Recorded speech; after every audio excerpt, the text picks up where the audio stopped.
Okay, so hello and a very warm welcome to today's webinar from the UK Climate Resilience Programme. My name is Kate Lonsdale and I'm one of the two champions for the programme along with Suraj Desai, and we're based at the University of Leeds.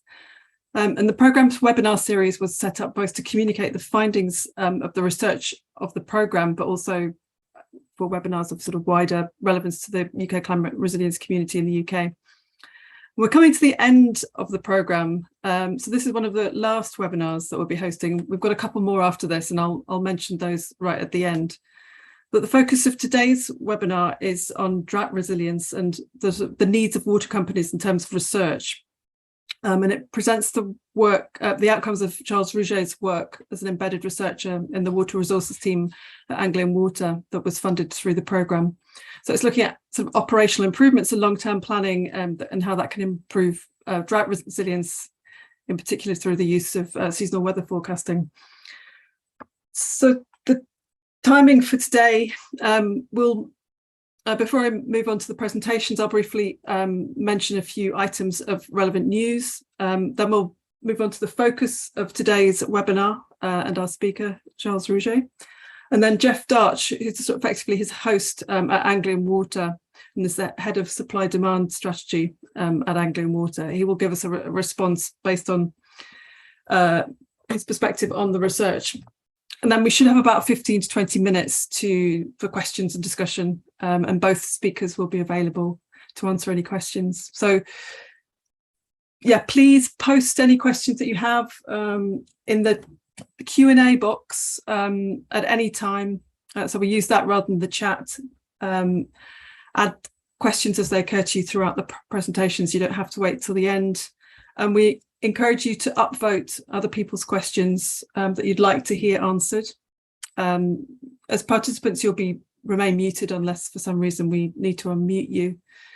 And the webinar audio recordings will be shared after the event, and it's also available with our archive, which is on the programme's website through the YouTube link. If you've got any technical problems, probably the best is to put it on the chat. And just to remind you, the webinar is being recorded.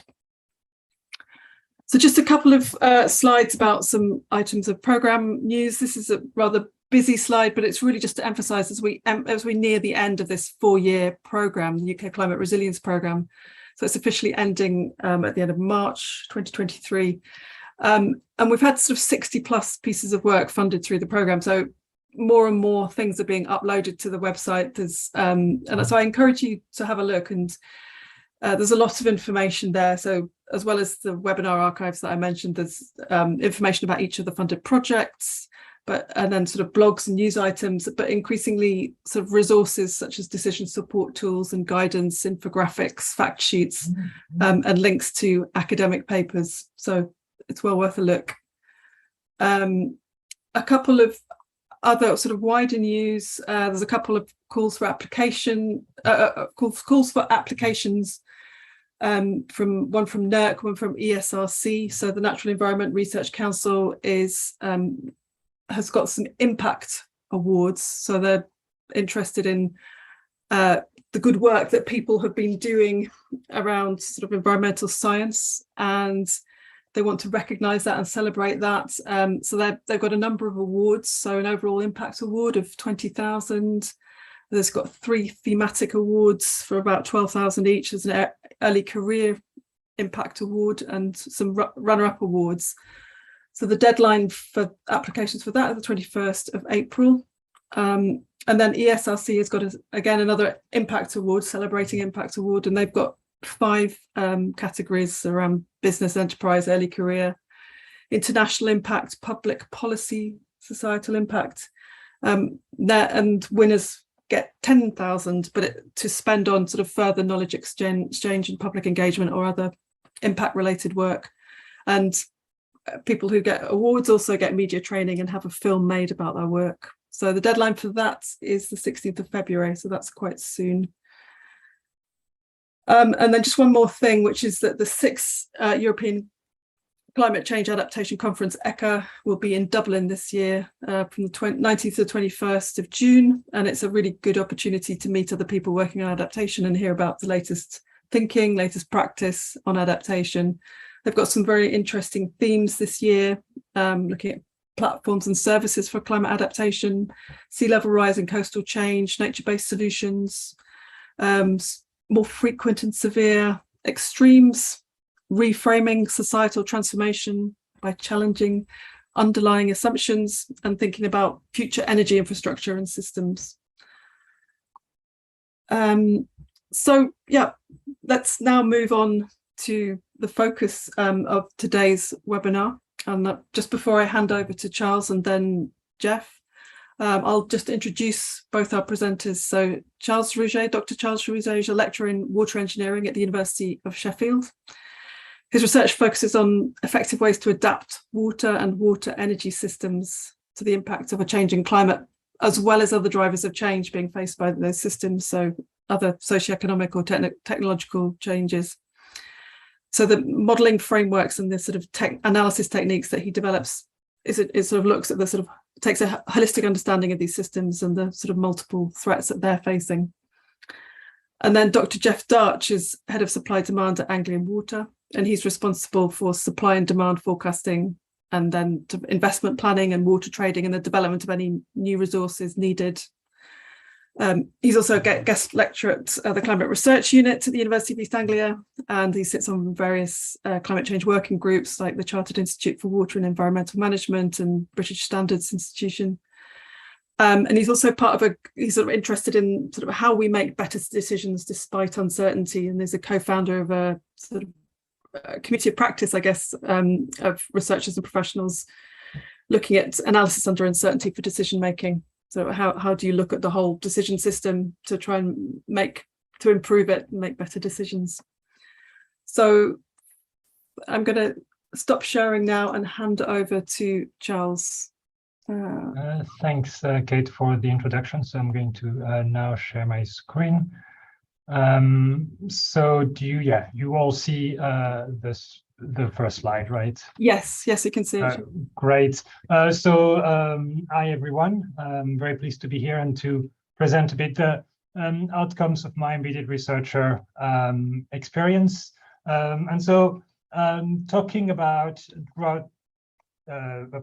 Talking about drought resilience. So it's really about water resource planning for drought resilience.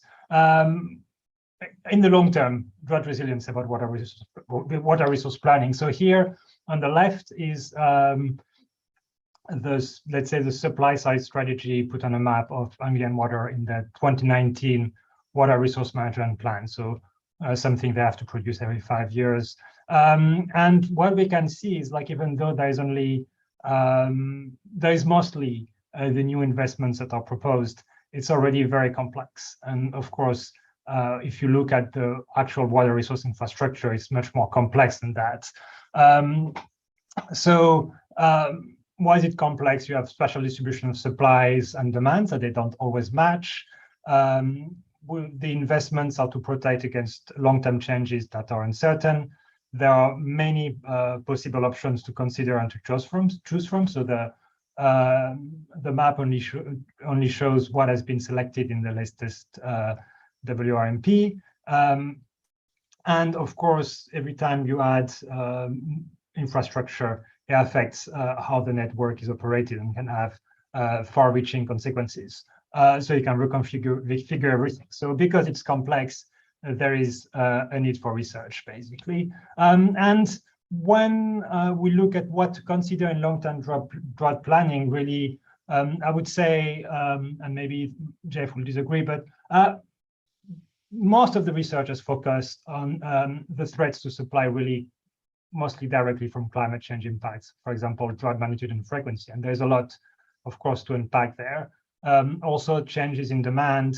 How do we relate productive population increases to demand increases? How do we deal with demands from, of course, for domestic consumption, but also with demands from other sectors such as energy. So thermal plants take a lot of water for cooling, of course, agriculture and irrigation, the environment, etc. And of course, their interaction between those with a changing climate, for example, more irrigation for agriculture. But what maybe this in-depth research considers a little less is other things that happen around that. So there are other climate change impacts. So, for example, if we think about water quality, well, if, maybe there'll be the right quality of water, but if it's all contaminated by algal bloom, it's not going to be very useful. And then there can be non-climate threats such as aging infrastructure. So that's being looked at maybe when we look at clean water supply systems, but the infrastructure is going to age also in the water resource side of things.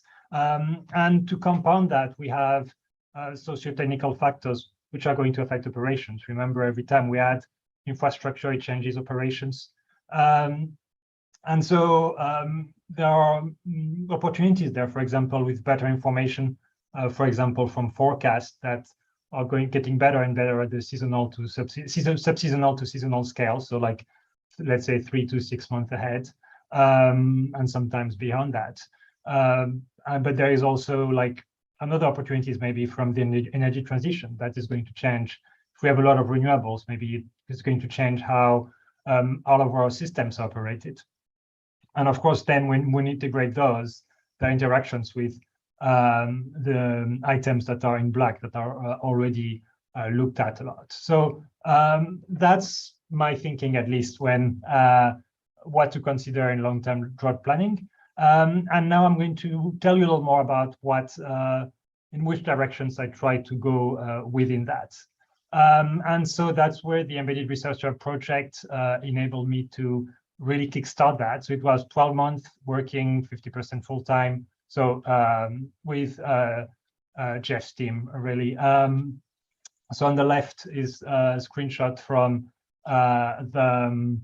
I think, yeah, the web page on the UKCR website. So towards forecast-based climate resilience and adaptation in the water sector is the title of the project, and it aimed at evaluating whether to integrate forecast improvements, whether and how to integrate them into ultimately water planning, and then trying to identify gaps to prepare new research proposals and not think of this just as a one-off, but to think of it as a springboard toward more long-term collaboration.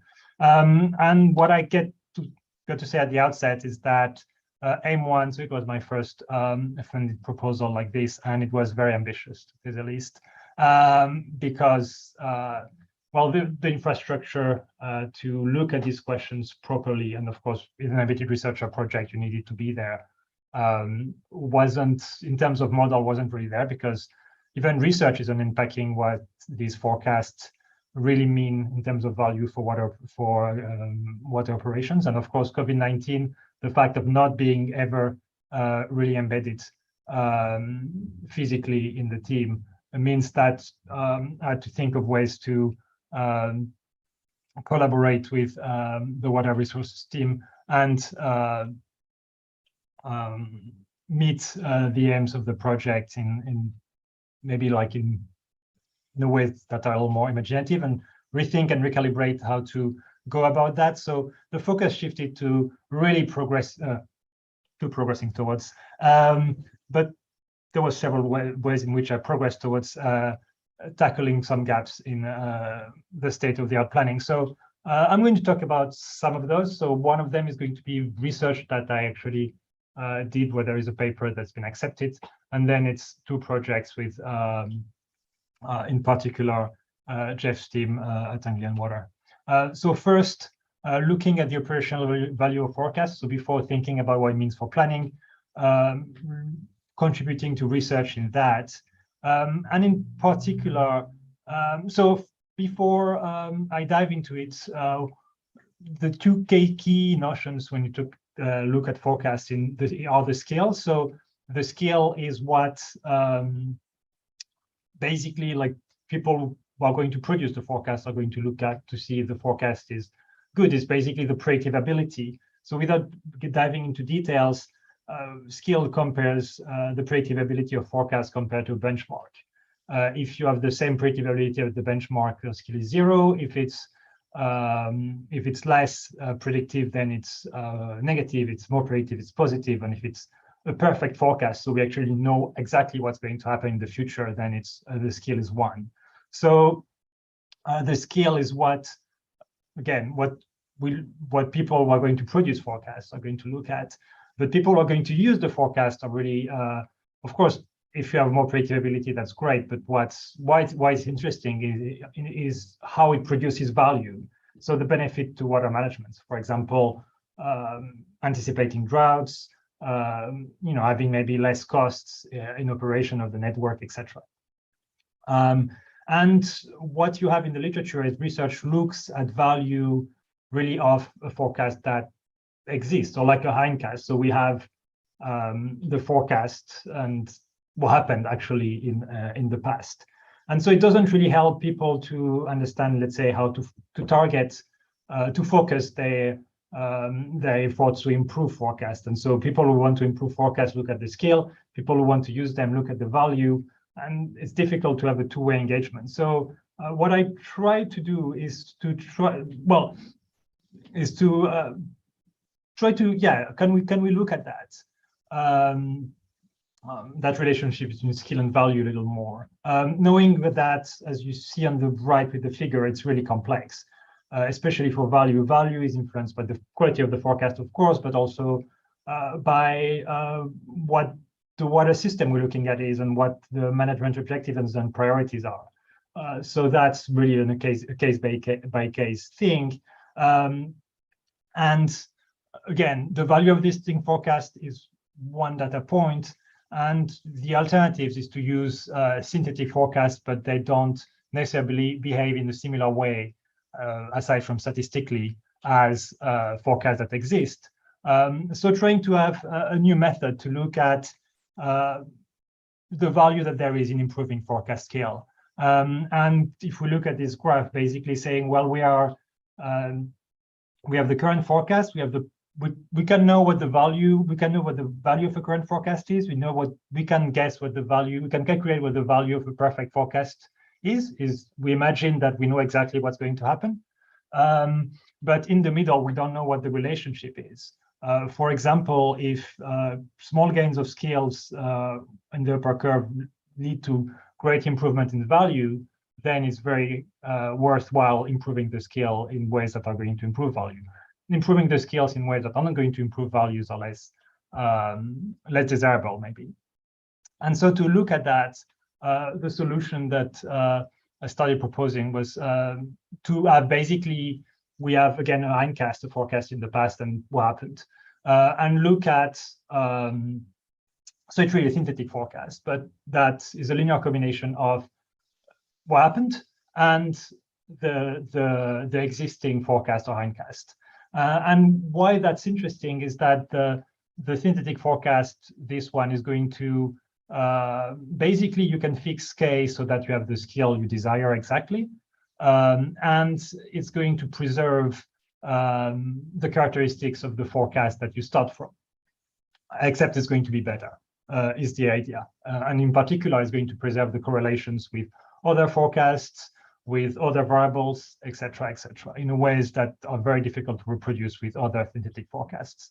And the methods has been, so in the paper what we have accepted, it's been demonstrated for deterministic forecasts, for classic determinist forecasts and for ensemble forecasts, and with the most popular scale measures based on continuous rank probability score, so CRPS. So the skill score is the CRPSS. And in practice, how that works, so we start with the scale of 0, so we have the same skill as the benchmark, so like all the existing forecasts here, ECMWF, CIS5, which is commonly employed, and then it goes from 0 to 1 for perfect forecast. And for an ensemble, visually what the method does is like, it's a linear scaling, so it gets closer and closer to what we have, to the perfect forecast. And of course, the uncertainty is reduced. So it's also a very good way to understand what improving scale given a certain measure actually means. And so that's the method. It's quite simple. It can be, there are ways, there is a toolbox to generate it at the Denodo link with the QR code here. And so in practice, we can see from 0 to 1 by increments of 0.2 what that means. Of course, it's often useful to have different increments. And then to illustrate this method, what I did is I had a collaboration with people in Bristol. So Dr. Pianozzi, who is a senior lecturer and a postdoc at the time, and Dr. Penuelas Andres, who was at Bristol with now back in Spain with the Marie Curie Fellowship. But they had just published a paper around this system that you see in the middle in Southwest England, where you have different supply and demand nodes, and you have, because Reservoir 2 in itself is not sufficient to supply water, you have pumping in and out of Reservoir 1. And so what you want to do, of course, is make sure that at the end of the winter, your reservoirs are full, but you also want to minimize pumping costs. And they used seasonal forecast for each winter. And so for each winter, they had a workflow to optimize and to see the value of the seasonal forecast. And then what I propose to do, starting from there, is to increase the scale of that forecast. So benchmark the forecast that they used would be a scale of 0, perfect forecast scale of 1, and apply this methodology, which I used, named the forecast family methodology, because you have family with forecasts with different scales, and then optimize the system, the operations with each scale. We had different operational preferences to weigh resource availability versus pumping savings. And basically, so in this table, you have the weight is the value of 1% of resource availability. And then we looked for these operational preferences of what happens. And so the skill value relationship, the headline finding is that this relationship is complex, and it's not linear, and it's unpredictable. So it's really going to be case by case. And so I'm going to quickly, in the interest of time, quickly decompose that. One for the balance policy, which is meant to be the one that tries to consider both objectives, but also with the one that has the highest priority to resource availability, which is a lot of the time what our companies want. And so in the two next slides, I'm going to decompose this complex relationship. So for example, we'll start with the balanced objectives, where the balanced objective in particular, there is almost no value of increasing the scale from 0 to 0.2, which in practice is a big improvement. So the reason for that, we can actually see when we decompose between, on the left, each year by year resource availability. So like yellow line, the actual operations, and then using forecast from the black line to the blue lines.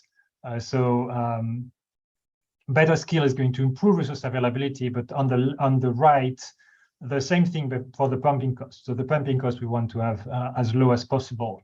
And basically, the resource availability is going to come at the expense of higher pumping costs. So there's going to be a direct trade-off.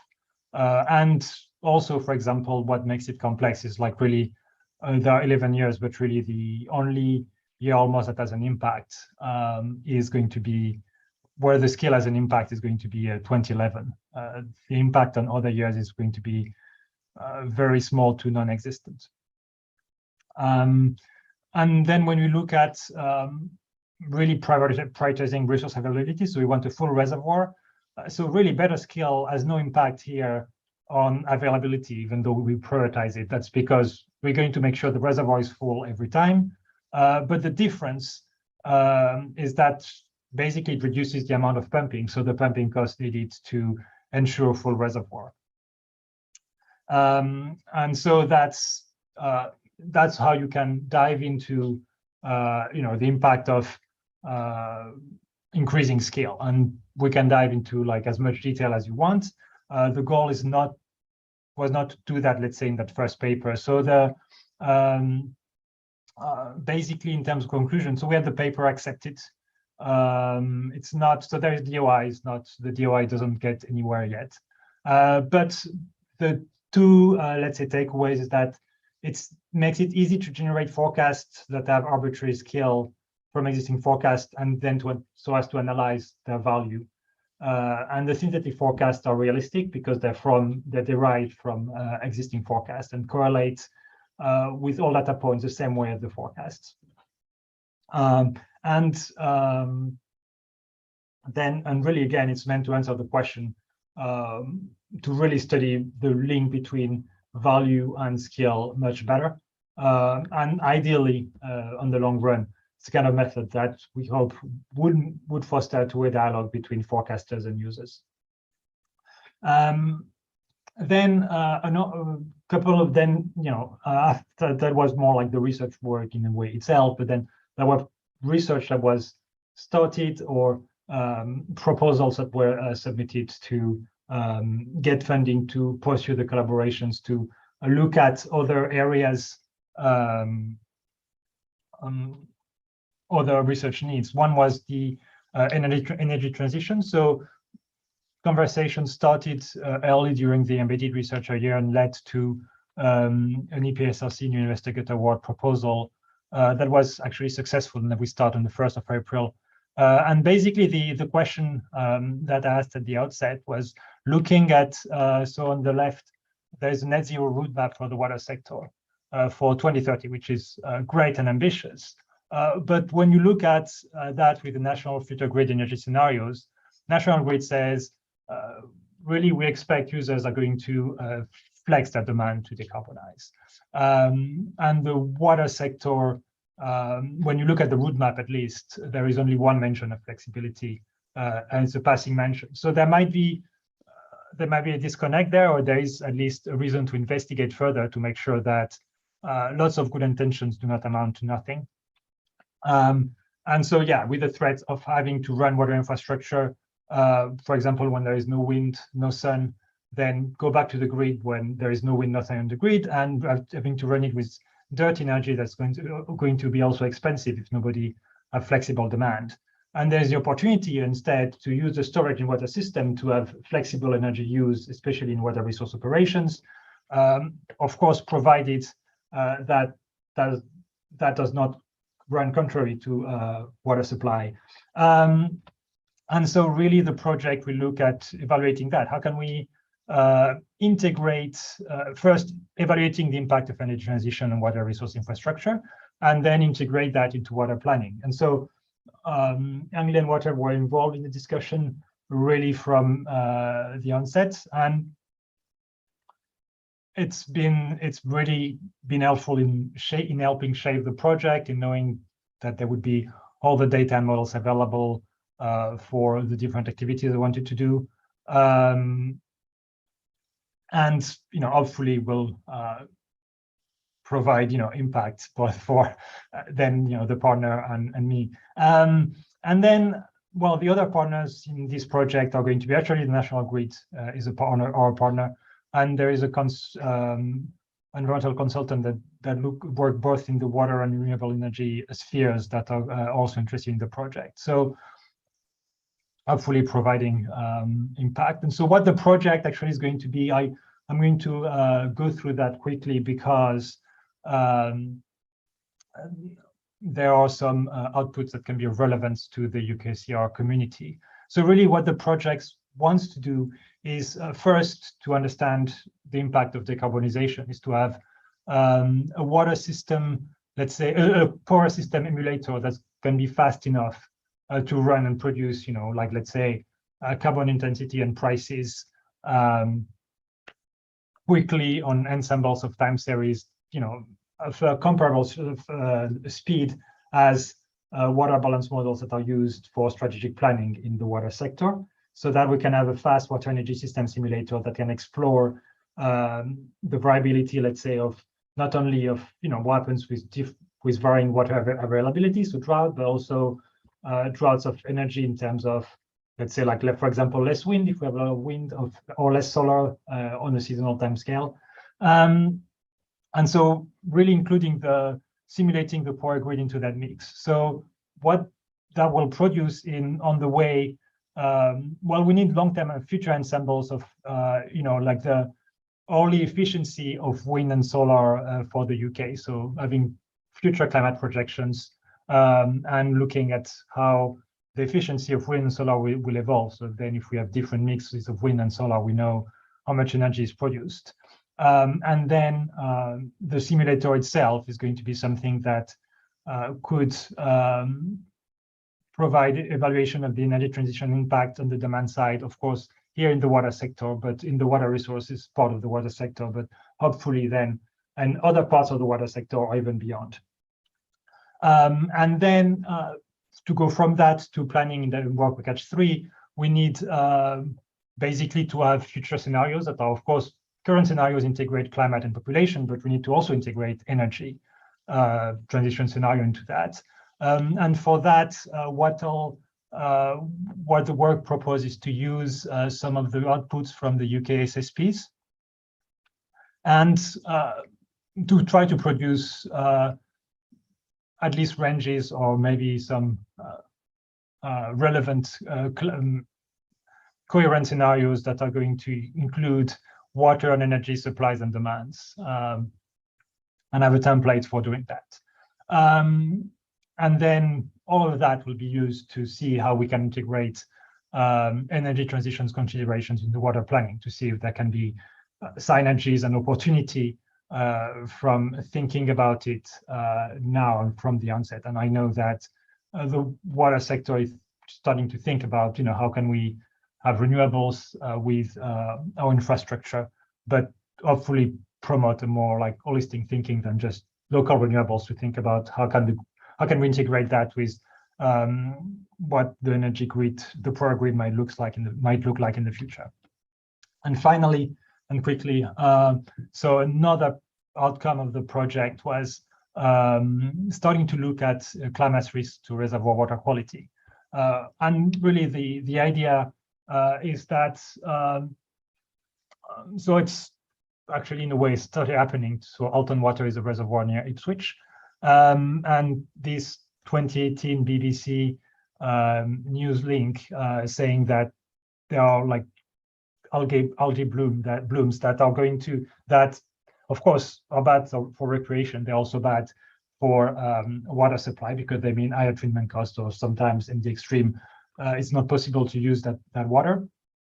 And those problems are expected to increase in warmer summers, especially if they are drier and the levels of the lakes on the lake is being, the reservoirs are being used more. And so we want to know, basically, can we use the reservoir water when it's most needed?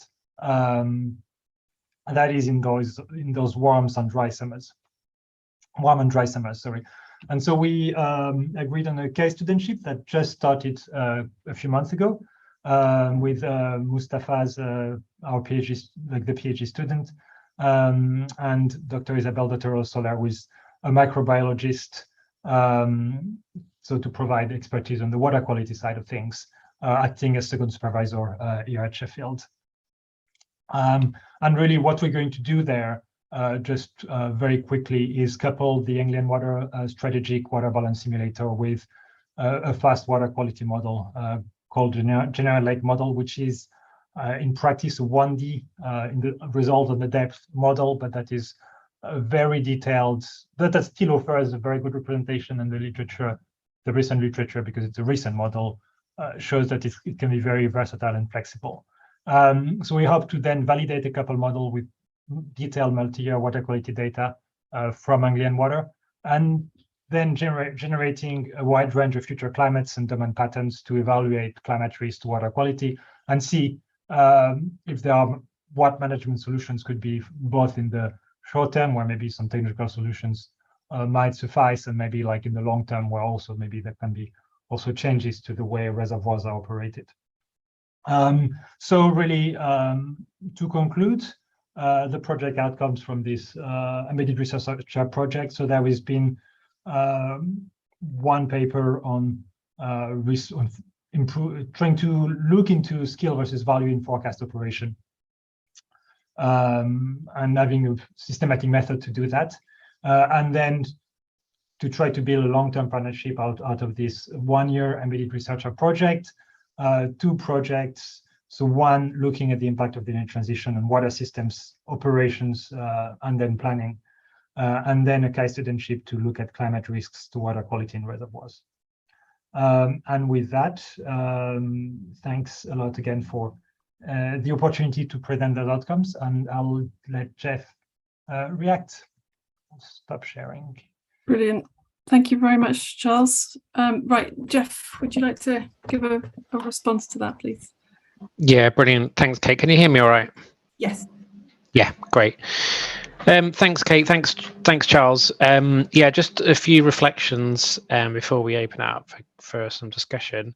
I mean, I think the first thing to say is really welcome the UK Climate Resilience Programme, and the work that it does generally, but obviously specifically the kind of the programme which enabled Charles to come and work with us. I think this kind of funding, this kind of initiative is really important. I really do believe that it makes both for better research, but also for better practice. And it's only when we kind of bring those two things together that we kind of get that outcome. Charles, I think you did correctly characterize the issues for water resources planning with respect to drought. Seasonal forecasting, and particularly when you start looking at issues of skill and value is quite new. Certainly on the more planning side, there has been sort of ensemble hydrological forecasting done for a while now, but taking that into the sort of planning aspects is fairly new and requires different models, frankly, to the kind of conventional models that we might use for sort of more long-term planning. And certainly, the work that you've been doing is helping us to think about that, but also helping us to think about, what value we do get from those systems. And yeah, value is, I think, it is different to skill, and the value we would place in the forecast varies through time, it varies in space, and it is very much focused typically on downside risks, although the kind of trade-offs that you talked about in terms of, say, energy and water is particularly live at the moment with the cost of energy, and for us as a water company, we have to pump an awful lot of water, so our energy bill is astronomical. So that was great, and I think one of those kind of areas that we've identified is as sort of lacking in terms of research is on the water quality side of things. And increasingly, and then this is anecdotal rather than sort of necessarily very well evidenced, but increasingly we're having issues with the sort of quality of the water that we abstract, such that if you look at last autumn, for example, we would let a lot of water go past abstraction points, simply because we don't want to pump it into our reservoirs and cause the kind of algae issues that you mentioned, Charles. So yeah, the PhD project is a really exciting one. Combining a water quality model with a system simulation model will be, I think, a first, and is going to give us some really, really important insights. To move on to, I suppose, sort of one of the major kind of outcomes of the collaboration and the EPSRC grant. I mean, this is another real kind of hot topic, this kind of link between the energy system and the water system. And it's both looking really at the power demands for water. And as I mentioned, we have huge power demands in terms of pumping water around, in terms of treatment processes, which are ever more complicated and require a lot of energy. But also increasingly looking at, the water for power.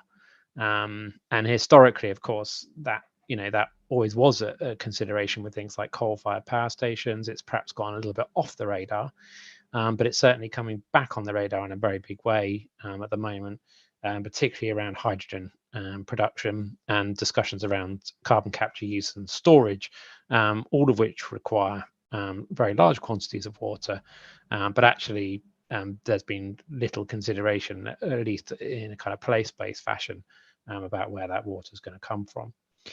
And I think the other aspect that we're keen to explore, Charles, through that program is looking at the utilization of both systems. So how can we make the best of the energy system and the water system, and make them work for each other, such that we are utilizing assets, and wind power is a good example of that. but equally you can look at that in terms of the water infrastructure. How can we make the best of what we have?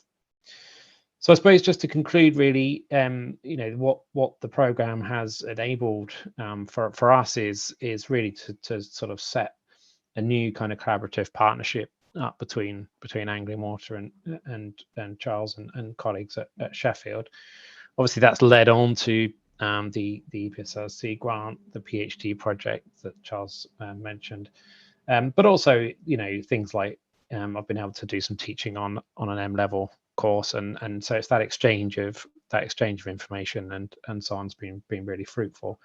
And I think you know a lot's going to come out of it. I think it was challenging with COVID. I think we've all kind of experienced that. But actually, if you stand back and look at the kind of outcomes, I think we've got a really positive future program. So, thanks, Charles, and thanks, Kate. Brilliant. Thank you both. It's very pleasing to hear that there's going to be a sort of a legacy of this collaboration into the future. It's we're hearing quite a few of those stories through the program, but it's, you know, I think the embedding embedded researcher scheme has been particularly good at this. And just while I wait for a few more questions to come in, I've got a sort of a double question on that, really. I mean, as you said, you weren't, because of COVID, you weren't actually embedded literally in the team. What would have been different if you had been embedded? And also, I suppose linked to that is just a question about I like what you said, Geoff, that it's this kind of research is a really good way of kind of, you know, creating good connection. But are there other types of research that you found that are able to do that, or do we need more embedding? So just maybe I'll start on the first question. I think, well, I mean, there are lots of things. One of the things that's most obvious in a way is time. First of all, the discussion we had is like, we're thinking, okay, if I can come, because of course we had the discussions in the spring of 2020, but there was like this naive hope that maybe after the first wave of lockdowns, maybe it could be a little more normal. But the idea that if I would go there to Anglian Water, it would be like for half the week and would be there materially. So it'd be like really get the time to work on the project. Whereas staying then, you know, doing it remotely, of course, you have a lot of solicitation even from your university for teaching or like a little more teaching and, you know, like this stuff, you know, lots of solicitations around teaching during COVID. So which are going to, you can do whatever you want in terms of time management and all. It makes it a little more difficult. Also, maybe in terms of how quickly the project starts, in the sense it was awarded in August for a start in September, and because of my first project, I didn't think about delaying the start of the project. But if you're embedded, you know, it starts, and not being embedded, it makes it slower to start from all sides, and it's only natural because yes, it's coming on our radar, but we have a lot of things already on our plates. And finally, of course, the fact of, being embedded physically. I think I would just cite the example that so my PhD student Mustafa is doing his first placement now with Geoff and his team, and he has learned some things that have been, I think, yeah, like you're going to learn much more quickly because you're there to ask the questions. It's easier to just talk informally to people without setting up a meeting, and you see the difference. So incidentally, like Geoff and I have never met yet in person, so that's going to happen tomorrow when we're going to, or Thursday when we're going to visit Alton Water with Mustafa and Isabel. But it does make a big difference. Great, thanks, Charles. Yeah, and I think in terms of the embedding, yes, I think there are advantages that you do. We definitely lost, for COVID, that's for sure. And I think, with Mustafa, who's the PhD researcher, we've now got that opportunity to do that. And there is a lot. I mean, just when people are there, you can say, well, why don't you come to this meeting, or just come to the team meeting that we have once a week, and you'll just hear stuff, you'll hear information that you wouldn't otherwise be exposed to. So yeah, there's a lot of advantages with that. I suppose just a quick reflection in terms of that, we haven't really gone back to sort of normal. There's a lot of new normal of hybrid working, and so the days of kind of everybody sitting in an office all week are gone, and that we've had to look at that in terms of even the placement that Mustafa's doing at the moment, in terms of sort of how we can kind of embed both elements of that, the sort of more digital side of things as well as the in-person. So I think that does need kind of, it needs some careful planning, I think, but actually I think it can be more productive, because rather than just someone hanging around all week, you really focus on the things that you want to achieve within the kind of time that you've got. So I think embedding is important, but yeah, we just got to think through how the sort of way it works. Yeah, brilliant. Thanks, Geoff. So there's a question here about so have you looked at synergies between water and energy for heating and cooling? I think the link might be interesting under changing climate conditions, higher cooling demand in the summer, less heating in the winter, substituting drinking water for irrigation by rainwater. So can you see that question in the Q&A? It's quite a long one. Who'd like to answer that? I guess maybe, I mean, I can like the short response for that first question, synergy between water, energy, heating and cooling. Not for this project. I have in the past, and it's more at the residential side, so it's not really the water supply side. It's more when you go towards the clean water and like the water supply at the household level, etc. So it could be also interesting to look at in the future, but not right now. Mm-hmm. Okay. If you have anything to add on that one, Geoff? Yeah, it's really interesting. I mean, one of the things that we are starting to observe is a reduction in water demand, we think, due to the cost of living crisis, and we think that's probably linked to people taking shorter showers. So it's motivated by the actual price of energy, and therefore there's a kind of water saving benefit from it. If you look at the kind of opposite extreme of that, so if you look at what happened last summer when we hit 40 degrees, we had a huge spike, particularly on the very hot days in water demand. And I think that was probably down to people just using water to cool off, essentially, two showers or that kind of thing. So yeah, the use of water as an adaptation medium is definitely there. What was interesting for us is that although the demand was very high on those very hot days, actually overall, if we look at the summer, it wasn't any higher. So the adaptation, if you like, it is quite complex, and you've really got to get into almost like the cultural reasons why people are using water. Great. So the question here, you mentioned climate modelling research could support water quality analysis. Can you say what types of water quality analyses and what kinds of problems it can support? So I mean, it's well, the first focus, I think, is algal bloom. So it's the model we're going to use, at least at first, is going to be there is a lake. So the lake model is really more in terms of mixing, heat transfer, etc., but it's coupled to a water quality model. But it might be that we then focus and also like phosphorus and nutrient inputs, which have, of course, a big role to play.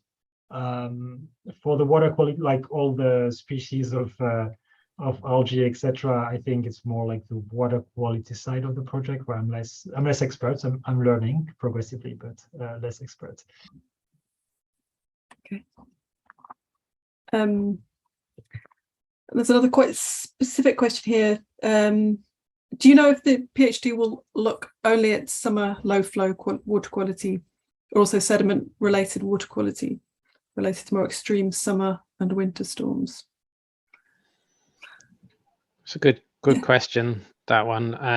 I think probably to be confirmed, but the only thing I would say is that if you're looking at the kind of one of the influences on reservoir water quality and algal blooms is nitrates and in the water course, and therefore you've got to look at your kind of sediments as well as the actual water quality. So I think they are kind of mixed in together, excuse the pun.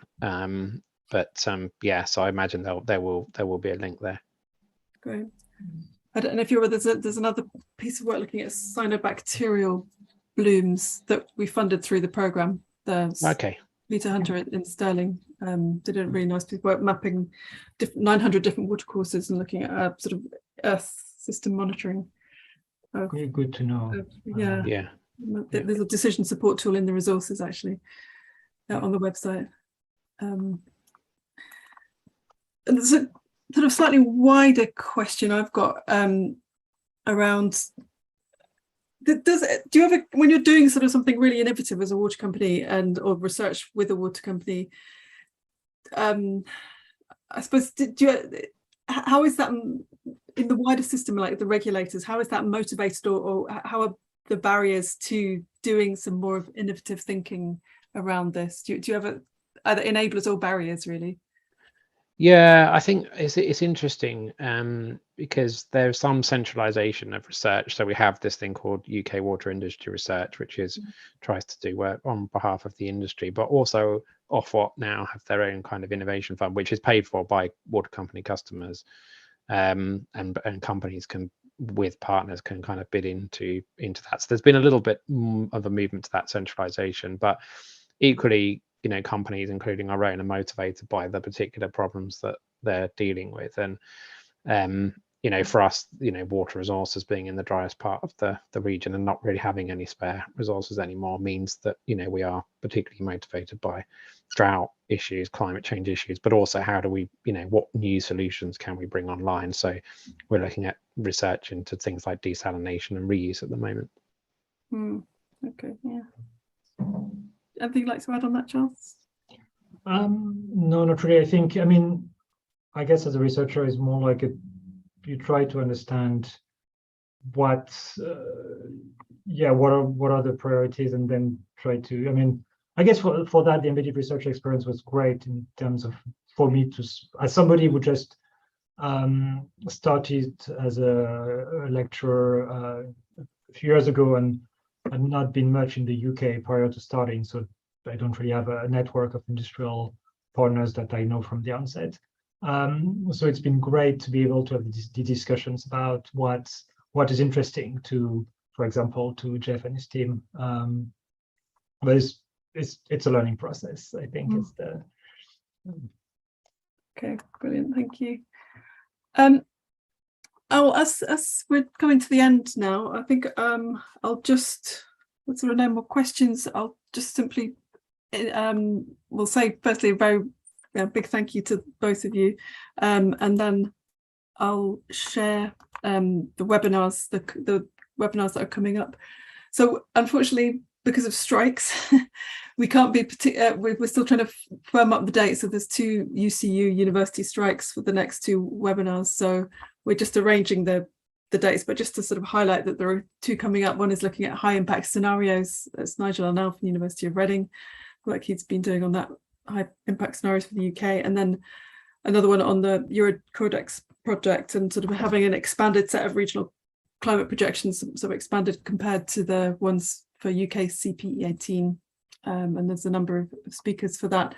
So I guess all I can say for that is really just to encourage you to look on the website, and also be put out through our social media networks. So yeah, just thanks again very much to you, Charles, and to you, Geoff. Really interesting webinar, and thank you very much for taking the time to be with us today. Well, thanks for having us. Thanks, Kate.